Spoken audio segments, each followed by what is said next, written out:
F1 这项运动危险吗？或者说赛车运动危险吗？在残酷激烈、分秒必争的世界一级方程式锦标赛，两位争冠车手间的碰撞足以造成极其恐怖的破坏力。众所周知，飞行员俯冲时需要承受4到7个 G 的加速度，顶级战机的设计极限一般不超过9个 G。而在英国银石红牛赛车撞击瞬间的侧向加速度达到了51 G， 维斯塔潘出来后一度精神恍惚。而即使你不争夺世界冠军，并不代表你一定安全。一场混乱的发生后，中国小将周冠宇被卷入了严重的翻车事故中，从而身陷险境，命悬一线。而这些还不是 F1 比赛中最为严重的事故。时间拨回到8年前，2014年日本大奖赛如期在铃鹿赛道举办，比赛受到台风的影响，赛道极其湿滑，并伴有明显积水，能见度非常低，不断有赛车失去控制滑出赛道。第42圈，索博车队的一台赛车突然在7号弯外侧失去控制，拍在轮胎墙上，所幸车手苏蒂尔并无大碍，赛会也迅速将发生事故的2个赛段调为黄旗。而就在他冲出赛道的瞬间，视频画面里一台红色赛车飞驰而过。当时没有人会想到，在下一圈在同样的弯角会发生本世纪 F1 最严重的撞车事故，而上面的车手来自马鲁西亚车队，名叫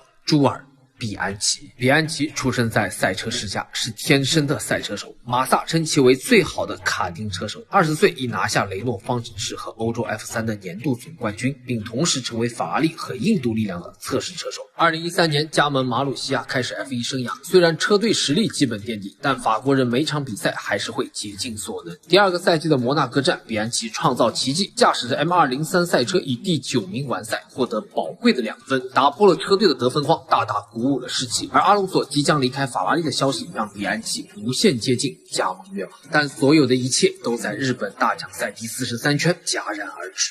为了将索博赛车转移到安全地带，赛会出动了一辆吊车，但却没有及时出动安全车，也没有出示全场黄旗。比安奇还在飞速驾驶。当他来到7号弯的时候，悲剧发生了，赛道上的水流将行车线覆盖，导致车辆发生打滑。马鲁西亚赛车失去控制，迅速冲向缓冲区。比安奇意识到了不对劲，双脚同时踩下油门和刹车，试图切断动力输出，但引擎并没有熄火。赛车以120公里每小时的时速撞向了正在移动的吊车，而比安奇的头部直接撞到了吊车的底部。耳机传感器最先测得撞击瞬间加速度为92 G， 但因为撞击时耳机已经滑落，因此后来调查给出的数据高达254 G。赛场挥动红旗，比赛终止，朱尔比安奇被送往医院急救。赛后采访，汉密尔顿和维特尔都表达了希望能有奇迹发生，或许他们也知道这样的撞击之下凶多吉少。9个月后，比安奇永远离开了这个世界，年仅25岁。众多 F1 车手出席了他的葬礼。